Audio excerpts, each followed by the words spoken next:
All right, well, hey, I am glad that all you guys are here today. If you've been around City North for a while and you're a note taker, you might notice that the message handout looks quite a bit different.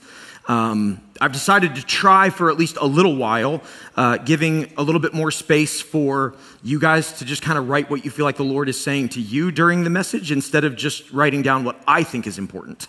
And so we'll still have verses on the screen. We'll still have fill in the blanks like we have. But I wanted to just see what happens here and give some space for you guys to listen to God in real time as opposed to kind of have preformed what you should write down, if that makes sense. So we're going to give that a shot and see how it goes. I'm very excited about this series. In college, I was a youth ministry major in college, which was a Christian education degree. And getting a ministry degree is interesting. It's very philosophical, very theoretical, which is all fine and dandy when you're in a classroom, but one of the challenges when you do that is then you get out into the real world and often figure out very, very quickly that the way things work in your brain in a classroom are not the way they work out in real life. I remember being kind of hit in the face with that when, as a very young 22-year-old youth pastor, I was at my first church, and there were a handful of folks who had been serving in youth ministry there for a while, and they were all kind of mid to late 30s, early 40s, which is funny now because I'm that age, but at the time it was like, man, these are like seasoned adults who have been through life a little bit, and they were hesitant about virtually everything I wanted to do. And it wasn't because they were bad people. It wasn't because they were confrontational or argumentative people. It's just because they didn't fundamentally understand this 22-year-old kid from suburban Columbus, Ohio, who's now in rural West Virginia. And the things that were in my mind, I couldn't always like put into the clearest words. And they were they were nervous. They were apprehensive. And I say that because one of the main things that you focus on in ministry prep classes is how you're going to do discipleship. It's a big deal, discipleship. We've talked about that some over the years here, and it's an important thing because the reality is that's what everyone who's a follower of Jesus is. We're a disciple. And within a church context, it's important that we know how to disciple one another and that we're walking toward God together. And when you're in ministry prep classes, you write philosophy of ministry papers where you talk about the ways that you're going to theoretically do discipleship one day in your doesn't exist yet youth group. And I aced all the papers, just knocked them out of the park. Like perfect. 96, 97, 98. Theoretically, I knew everything about how to do discipleship. And then I started ministry and realized I know nothing about how to do discipleship at all. Zero, zilch, nothing. Because people on paper are a lot easier to get to do what you want them to do than people in real life. Now, that brings us to today because this series is called The Way, and it's all about how to be a disciple of Jesus. And the truth is, I've been in full-time ministry now for nearly 2 decades. And there are some days where I'm like, hey, I think I know some things. And there's other days where you may as well take me right out of college and stick me back in that first church because I'm like, I don't have a clue how to do any of this. I mean, zero idea. And it's challenging because the world is constantly changing and expectations are changing. And, it was one thing when I was single, and then it was another thing when I was married, and then it was another thing when we had our first kid, and then another thing when we had our second, and then another thing when we had our third, and then another thing now that one of the three is in here with us on Sunday mornings. And what does discipleship even look like? What is it? How do we do it? It's challenging too fundamentally because when we look at who the disciples were, we're looking at a bunch of individuals who lived 2,000 years ago, halfway around the world, in a culture that was very different than ours, in a context that was very, very different than ours. And so it's tough. When I talk to people about discipleship, it's like, man, if any church anywhere on earth had this figured out, every church everywhere on earth would be doing what they do. But the reality is every church does it a little bit differently. Every pastor approaches it a little bit differently. Every Christian thinks about it a little bit differently because there is not a manual that says do this, then do this, then do this, then do this, and poof, disciple. So what we're going to do in this series is we're going to take a look back. We're going to look at the earliest accounts of the earliest disciples. And we're going to kind of narratively look at what Jesus did and what they did and hopefully gain some clues about what it means for us today, what we can do in our lives to be better disciples of Jesus, to follow him more closely. So we're going to do this. We're going to answer that question. What does it truly mean? What does it truly look like to be a disciple? We're going to answer it in 4 parts, today obviously being the first. And my hope through the series is that by the end, for those of us who maybe have walked with Jesus a long time, we might have learned a few things. We might be challenged in some specific ways. And we might not start a new trajectory, but perhaps accelerate the trajectory that we're on. For those of us who maybe have toyed with the idea of following Jesus or have made a decision to follow Jesus, but maybe haven't really walked it out yet, my hope is that we would begin to walk it out. And perhaps if there's anyone here who has not yet made a decision to follow Jesus, perhaps you might be compelled to give your life to Jesus, because this is what I know and this is what I hope. What I know is that the Jesus that we read about in the scriptures, who led the disciples, the first disciples, the original 12, that Jesus is the same today as he was then. What he hoped to accomplish through those young men is the same thing that he hopes to accomplish through us today. And those men changed the world forever. Not because they were special, not because they were different, not because they were superhumans. And in fact, as we'll see today, they were not those things at all. Simply because they trusted, fully, completely trusted in the Son of God. And they were willing to follow him no matter the cost. And so my hope is that for each of us, we would be compelled, not guilted, but compelled to follow a man who changed the course of human history. Because he was God incarnate, because he died and because he rose from the dead, and because the resurrection that he experienced is a resurrection that he offers to us spiritually today.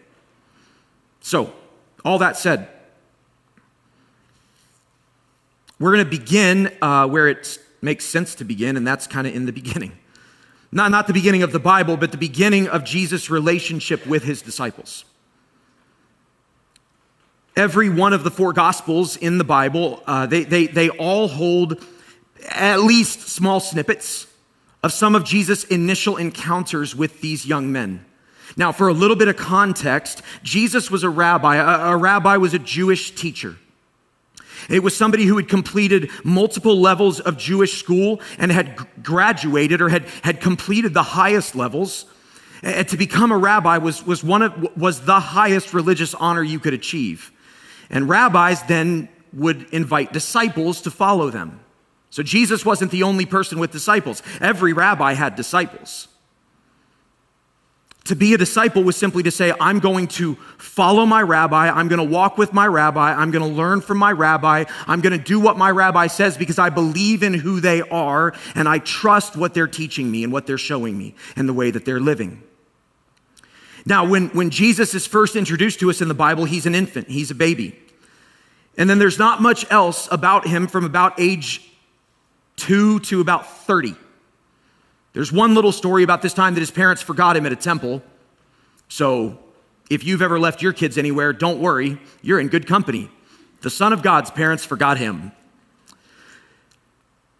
But that's the only thing there is. And then all of a sudden we find Jesus at about 30 years old. He's a rabbi and he's going around teaching and performing miracles, and people are starting to take notice because some of the stuff he's doing is crazy.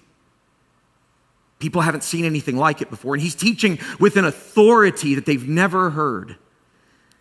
And in the midst of it, Jesus starts to interact with a few young men. Now, I want to be really clear about something. I have a particular passion for helping people overcome hurdles when it comes to reading the Bible. And the accounts of Jesus inviting the first disciples sometimes can be a hurdle for people. Because if you read the different accounts in Matthew, in Mark, in Luke, and in John, there are several places where on the surface it appears that the stories are contradicting one another in like very specific ways. Where it's like, well, this one says that they met on the Jordan River, and this one says that it happened north of the Sea of Galilee. So how do we reconcile that? And some people have a very hard time with that, and will go to what I would consider a little bit of an extreme and say, well, if I can't trust this, then I can't trust any of it. And so if today, as I read this, if you end up going and reading some of the other accounts, you may notice some seeming contradictions. But for what it's worth, I don't want to belabor this because it's not the point today, but what I want you to understand is that when it comes to biblical accounts, the Bible is not written like a textbook that we might encounter in a classroom setting today. It's not the way it was written. The Bible largely was written narratively. Each one of the gospel authors had a particular angle that they wanted to present Jesus through. Not to change who he was, but to change what they emphasized about him. As an example of this, we do this all the time and we don't really think anything of it. I'm a huge I was a huge NBA fan growing up. I'm not so much anymore. But I love reading NBA GOAT debates, if you're familiar with these. I've talked about this here before in the past, but I love reading LeBron James, Michael Jordan, who's the greatest of all time, okay? And I won't give away who I think is the greatest of all time, but it's pretty obvious that it's not LeBron. So, no, I'm just kidding. Anytime, if you've gone down that rabbit hole, and it's a long rabbit hole, if you've gone down that rabbit hole, what you know is that when people present their cases, they will present varying facets of that player. And you can read one person's account of that player and another person's account of that player, and both of those accounts be 100% true, but emphasize different things to make the player look a little bit different. Does this make sense? Right, so one person might emphasize how Michael Jordan won 6 NBA championships. Another might emphasize how Michael Jordan had no real weaknesses in his game. Another might emphasize how he had some weaknesses, but really his only weaknesses were, at the time, they were things that were kind of league average. Well, all those things are true, but they paint slightly different pictures to emphasize that person's point of view and what they want people to understand about him. All true, but different facets, all right? So that's how I want you to understand the gospel accounts. And if you read these stories, there are legitimate ways to explain any of the contradictions. They are not actually contradictions. They just seem that way on the surface. But each one of the gospel writers had a different way they wanted to present Jesus for a specific reason. So I'm going to read 2 of those accounts today. And they're actually accounts that are covering the same event, but are slightly different. And I'm going to do that for a specific reason that I'll get to in a moment. So let me paint the scene. We're in 1st century Israel. There are rabbis and disciples everywhere. One of them in particular is a very famous rabbi. His name is John. He's known as John the Baptizer. We know him as John the Baptist. John was Jesus' cousin.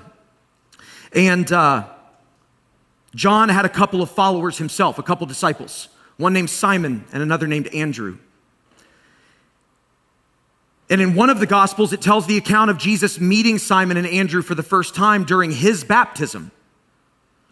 And then the next day, Jesus comes by again, and as he's coming, John says, "See the Lamb of God who takes away the sin of the world." And Andrew and Simon are like, "What? What are you talking about?" John's like, "That guy." And the next day he comes again, and John says it again, and Simon and Andrew are like, "Hey, John, you're a great teacher, but if he's really who you say he is, we're going to follow him around for a little bit." And so they do, and we don't have stories of what happens, but then eventually they end up on the north side of the Sea of Galilee where Jesus makes his final pitch to them. And that's what we find in Mark chapter 6, Mark chapter everyone, 1. my name's I don't know Whitney. what in the world's happening today, but apparently they really want us to see Whitney. So probably better than looking at my face, so it's all good. We're going to look in Mark chapter 1, starting in verse 16. It says this: "As Jesus walked beside the Sea of Galilee, he saw Simon and his brother Andrew." Now again, this wasn't the first time Jesus met them. He had met them previously, probably several times. They were fishermen. They were casting their net into the lake, for they were fishermen. "Come follow me," Jesus said, "and I will send you out to fish for people." At once, some translations say immediately, they left their nets and they followed him. When he had gone a little farther, he saw James, son of Zebedee, and his brother John in a boat preparing their nets. Without delay, he called them, and they left their father Zebedee in the boat with the hired men, and they followed him. Very short, very quick. That's the entire account in the book of Mark of Jesus calling Simon, Andrew, James, and John. Now, I gotta be honest, it disappoints me a touch when I read this account because James and John had the best nickname maybe ever. At another place in the Bible, they're referred to as the sons of thunder. And I don't understand why every time they're referenced in the Bible, they are not referenced as James and John, the sons of thunder. You know, it just seems like it should be that way, but it's not. It's in the book of John, which was written by John, which tracks. So anyway, this is the account in the book of Mark. It's short, it's sweet, there's not a lot of detail, and that's on purpose because Mark isn't trying to emphasize this, he's just showing what happened. What's curious about it, though, is the fact that all four of them are just like, yep, okay, here we go. They just drop what they're doing and they leave. They leave their professions. James and John, it explicitly says they leave their dad and they go. Commentators throughout history have tried to offer explanations for like, why would this have been? And there's cultural things and there are reasons, but at the end of the day, it's still weird. It reads as odd, doesn't it? Jesus says, come follow me. I'm going to teach you to fish for people. And they're like, hey, sign me up. If somebody came up to me and said, hey, I'm going to teach you to fish for people, I wouldn't be like, well, yeah, that sounds like what I want to do for the rest of my life. I wouldn't even know what it means. And yet Jesus in this moment calls and they answer. What I especially want you to notice, though, is that they didn't just follow a man. When they chose to follow a man in both of the accounts in Mark, of both of the individual little pieces, Mark makes sure to emphasize that they dropped their nets. And that's not accidental, that's purposeful. I'll demonstrate why in a moment. So we're going to jump now to the book of Luke, and this is a separate account of the same event that we just read. Now, Luke was a physician, and Luke was very detailed. Luke was not actually an eyewitness to these accounts, but Luke was very, very close friends with all of the disciples and had firsthand accounts from many different people who were there that day. And so when Luke compiled his gospel, he gave a bit more detail. And this is what Luke tells us in chapter 5. One day, as Jesus was standing by the lake of Gennesaret, which is the Sea of Galilee, it's the same body of water, the people were crowding around him and listening to the word of God. In other words, Jesus was preaching to them and he was teaching them. He saw along the water's edge 2 boats left there by the fishermen who were washing their nets.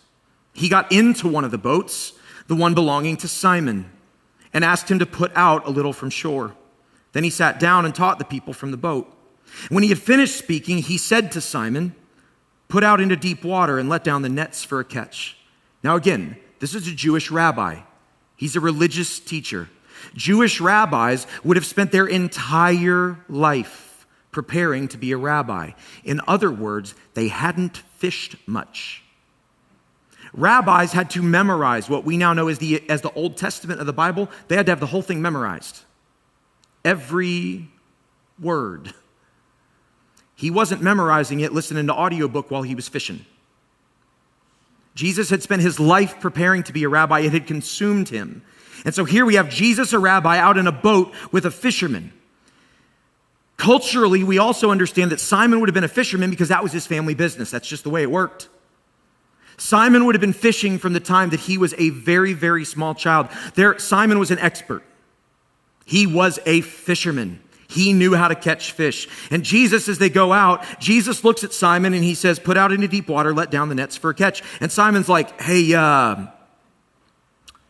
master, we've been doing this for a while.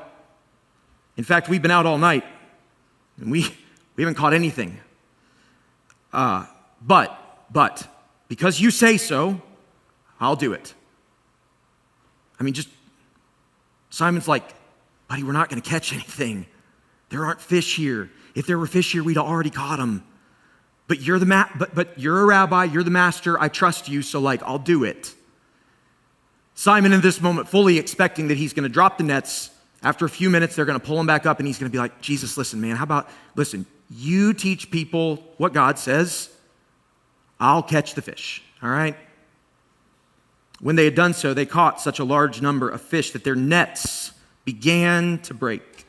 So they signaled their partners in the other boat to come help them, and they came and filled both boats so full that they began to sink. When Simon Peter saw this, he fell at Jesus' knees And he said, "Get away from me, Lord, I am a sinful man," which to us might seem like a very odd response. Hey, my boat's full of fish, I'm a sinner. Like, where's the connection point here? For he and all his companions were astonished at the catch of fish they had taken. And so were James and John, the sons of Zebedee, the sons of thunder, Simon's partners. Then Jesus said to Simon, "Don't be afraid. From now on, you will fish for people."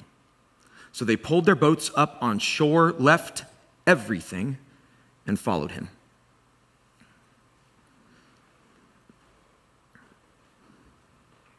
When we read that account, it makes a little more sense, doesn't it?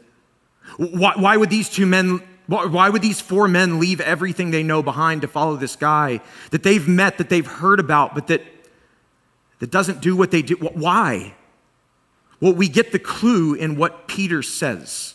We get the clue in what happens in this account where as Jesus goes out and there's this moment where he tells them to do this thing that they have more knowledge of than him, but somehow what they recognize is, whoa, something here has happened that's far beyond our understanding, that's far beyond our comprehension, and that's only possible because this guy is different.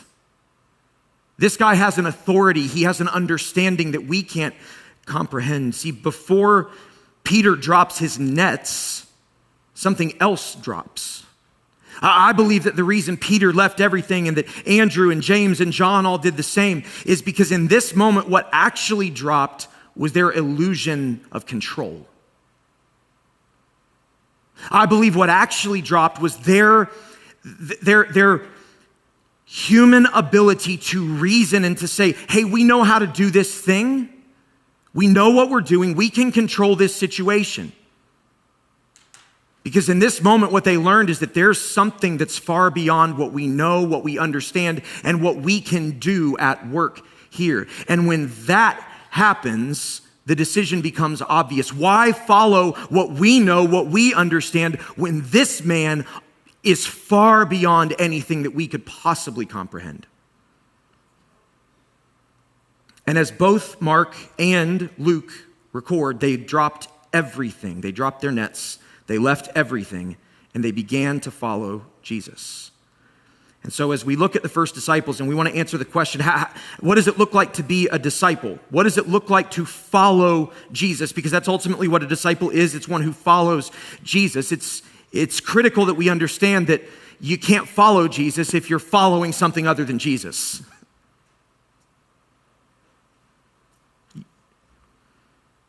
Simon, Andrew, James, and John were following something other than Jesus. And at the moment it became clear to them, everything that we've encountered until now, there is nothing like this man. He is different. He is not the same as anyone else we've ever encountered. At the moment they realized that is when they dropped everything to follow him. Because they realized that anything else they could possibly follow couldn't compare to him. You can't follow Jesus if you're following something other than Jesus. When Jesus says, "Come and follow me and I'll make you fishers of men," he didn't mean, "Come follow me a little bit." He didn't mean, "Come follow me as you see fit." He didn't mean, "Come tag along."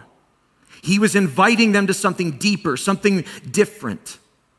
He was inviting them into an entirely new way of existing. See, sometimes we think about following Jesus as if, well, okay, I'll follow Jesus because, he says to, and I want to go to heaven when I die one day. But the reality is that's a very shallow version of what Jesus is actually inviting us to. What Jesus is actually inviting us to is not a situation where he's taking things from us in this life. What he's inviting us to, what he's showing us, is that whatever we follow will lead us somewhere. And he leads to life. He leads to abundance. He leads to joy. He leads to hope. He leads to peace. Not just one day in heaven, but here in this life too. You can't follow Jesus if you're following something other than Jesus. And Jesus' invitation to the disciples to follow him, I don't think it was an accident I don't think it was happenstance that Jesus chose to perform a miracle in a way that would have demonstrated, hey, your livelihood, this thing that you control, this thing that earns you income, that sustains you, that provides for you, you can do it, but you have no idea how much more I'm capable of. Only Jesus can lead to life that abundantly. And so then the question becomes, what do we do with that? We can't follow Jesus if we follow something other than Jesus. That's simple. It makes sense, but how do we do it? How do we carry it out? How do we actually live that way? There's two other passages that I want to look at quickly, and these are not passages of Jesus calling disciples. These are passages where Jesus is actually talking about what it means to follow him.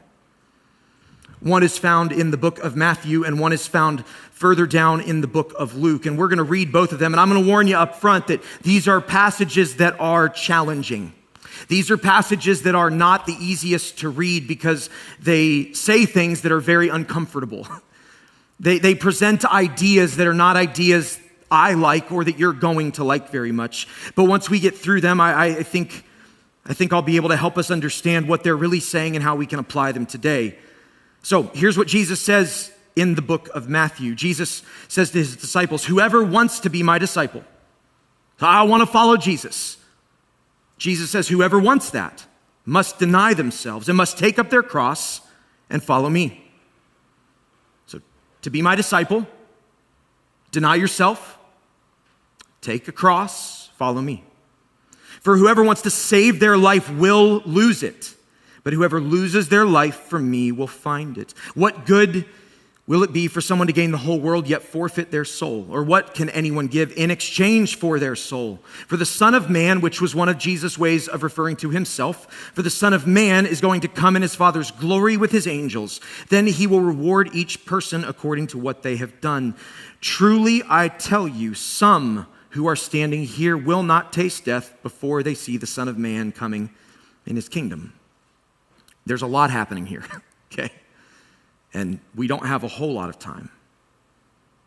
But what I want you to see today is that what Jesus says here and then what he says in the book of Luke that we're going to read in a moment are very similar in principle. What Jesus is saying is that to follow me, it costs some things. We see that in the accounts of the earliest disciples. They left everything. They dropped their nets. They dropped their livelihood. They left their families and they followed Jesus. What Jesus says here is you have to deny yourself. You have to give up what you want. You have to give up what you control. You have to give up your hopes, your dreams. You have to give up your very self. Deny yourself, take up your cross, which is an image that to us doesn't sound all that bad, but to first century Israelites would have had so much depth built into it because those people were used to seeing men carry crosses to hills where they were crucified and died. We don't see that. So we don't hear that the same way they would have. For them, they would have understood what Jesus was saying is that if you're going to take up your cross, if you're going to follow me, you have to be willing to take up your cross. Jesus was saying it's going to cost you your very life. That's not the fun thing to hear, is it?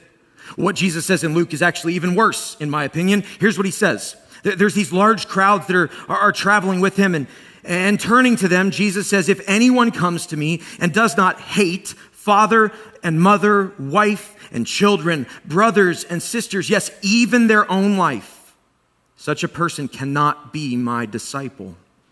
And whoever does not carry their cross and follow me cannot be my disciple. Now, pause. That's problematic. Often Jesus taught in hyperbole. This was a very common rhetorical device that Jesus used. If you've been around me very much, you know that I tend to do the same. I just tend to speak in more dramatic terms than are real. It's not because I'm a dramatic person. I'm just trying to emphasize points. Jesus often did the same. Many of us do this. Jesus often spoke in hyperbole to emphasize the significance of a thing. That's what he's doing here. Because elsewhere, Jesus talks about honoring your father and mother. Like, kids, don't get any ideas here, all right? This isn't teenagers. This is not an excuse to hate your father and mother and to disrespect them. Jesus explicitly says elsewhere, respect your father and mother, okay? Parents, this is not an excuse to come down hard on your kids all the time. Jesus is speaking in hyperbole to emphasize this is a serious thing. This is a real thing. And he continues and explains it. He says, suppose one of you wants to build a tower. Won't you first sit down and estimate the cost to see if you have enough money to complete it? For if you lay the foundation and you're not able to finish it, everyone who sees it will ridicule you, saying, this person began to build and wasn't able to finish. Or suppose a king wants to go to war against another king. Won't he first sit down and consider whether he is able with 10,000 men to oppose the one coming against him with 20,000? If he's not able, he'll send a delegation while the other is a long way off and will ask for peace. In the same way, those of you who do not give up everything you have, can't be my disciples. Salt is good, but if it loses its saltiness, how can it be made salty again? It is fit neither for the soil nor the manure pile it is thrown out. Whoever has ears to hear, let them hear. See, Jesus is speaking in hyperbole to dramatically drive home the point that we just said a moment earlier. We can't follow Jesus if we're following something other than Jesus. And as simple a truth as that is, it's a whole lot harder to live out day to day. But in both of these passages, Jesus re-emphasizes the same thing that Mark emphasized and the same thing that Luke emphasized when they talked about the calling of the first disciples. He re-emphasizes that it costs something. In fact, it doesn't just cost something, it costs everything to follow him. See, what Jesus was inviting the disciples to, and what Jesus invites us to, is to count the cost and to drop the nets. He's inviting us to count the cost and to drop our nets. For the disciples, their nets were their livelihood. They were their family. They were their home. They were all they'd ever known. They were their center. And when Jesus said, come follow me, and I'm going to teach you not to fish for fish. I'm going to teach you to fish for people. He was saying, leave it all behind, because what I have to offer is better. It's better. He was saying, count the cost and drop your net. And that invitation to drop our nets is not because Jesus wants to take life from us, but it's because whatever it is that we're holding on to cannot lead us where he is calling us. Jesus doesn't call us and expect us to understand absolutely everything that means. He doesn't expect that he doesn't expect that we will just know everything that it's going to look like. But he's asking you to stop pretending that whatever it is that you're holding will bring you the life that you're looking for. Jesus is asking you to consider, what if following me is actually better than what you're holding on to? What if following me is actually more life-giving than what it is that you're holding on to? What if the things that have brought you comfort, peace, security, hope, joy, what if the things that have brought you those have only been a tiny taste of what I have to offer? What if following those things is like a drug that you must return to again and again and again, but will leave you empty in the end? And what if I could offer you something more? What if I could offer you water that will leave you thirsty no more? What if I could offer you food that will sustain you once and for all? What if I could offer you real, abundant, full life? When we talk about discipleship, when we think about following Jesus, we can't follow Jesus if we're following something other than Jesus, but we must count the cost. Because we can't follow Jesus while we're holding on to the things that we love. We can love them. We can. And we should. We should love our spouse. We should love our children. We should love our family. We should. But what happens when the demands of those things that we love come into conflict with the things that Jesus wants from us? Whose voice do we give more weight to? Whose plan do we follow? Whose purposes do we center ourselves on? There's a line in the book of Joshua that I didn't put in the message notes today, but it's always resonated deep in my soul. There's this moment in time where Joshua, who's at the time the leader of the nation of Israel, goes before the people and he says to them, choose this day whom you will serve. But as for me and as for my house, we will serve the Lord. That's the call of Jesus. Who will you serve? Not out of obligation, not out of duty, but out of delight. Because he's done more for you than any of those things ever could. He's paid more for you than those things could ever pay. And he offers you more than they could ever offer. Just imagine for a moment what your life might look like this year. If every time Jesus asked you to drop a net, you dropped it. Not perfectly, not all at once, but consistently. Imagine what it would be like to live with clarity instead of tension. Imagine what it would be like to live with freedom. That instead of trying to follow Jesus while protecting someone else or something else, you just followed him, trusting that he would take care of the rest. What if Jesus was really just first in your family, in your parenting, in your relationships? What if Jesus was first in the way forgiveness was practiced in your life, in the way that the demands and pressures of life were handled? What if he was the only source of life in your life? What might our church look like in a year if this year we all did this together?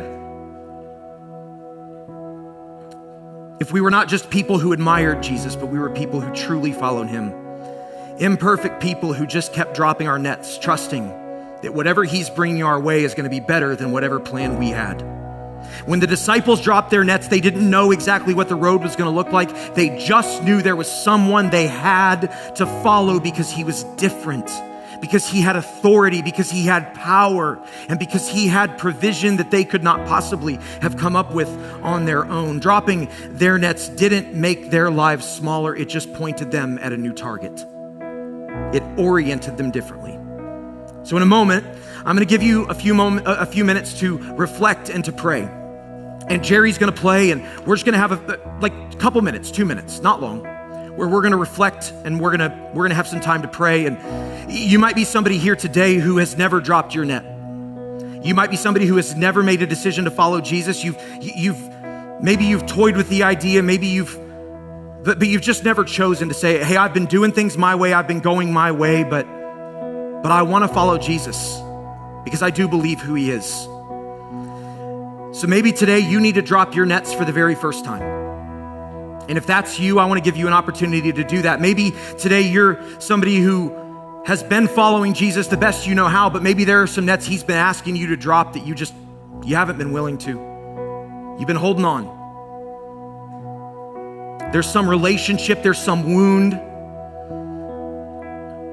there's some resource you have that he wants you to offer, your time, there's something you're doing that you just know in your gut because you felt the conviction of the Lord. I need to stop doing this thing, or I need to start doing this other thing. And you're just like, but but you like your control too much. Or maybe today you're someone who you've dropped your nets. You've done it many times. And maybe right now there's not a net in your life that you need to drop. Maybe you just need to remind yourself when the Lord asks, I'm going to say yes. Whatever situation you find yourself in, I want you to have a moment to talk to God and to do whatever it is that he puts on your heart. If that's to drop your nets for the first time, then drop your nets. If that's to drop a net that you've been holding on to, then drop that net. And if it's just to renew your commitment to him and to confess to him that you're with him and that you'll listen when he calls, then do that. But if you're here today and there's something that you need to drop, I want to give you a moment to do that. And one other thing, if you today are here and you're like, well, I want to drop my nets, but I don't know how. I don't know what words to say. I feel like I've tried and I just don't know what to do. Maybe you'd like somebody to pray with you. So I'm going to give an opportunity today. Again, we're just going to do this for a couple of minutes, but if you want somebody to pray with you today, I would invite you just to walk to the back of the room back here. There's lots of space. I've prepped our team for this. There are several people here who are happy to pray with you. I'm going to come down. I'm willing to pray with you if you want some prayer. Whether to drop your nets for the first time or to drop a specific net that you haven't been willing to yet, we want to pray with you. So I'm going to open us. I'm going to offer up a prayer of my own for a moment, and I'm going to finish that, and we're just going to sit in this moment for about 2 minutes. And then we're going to sing a song together to end our day. Father in heaven,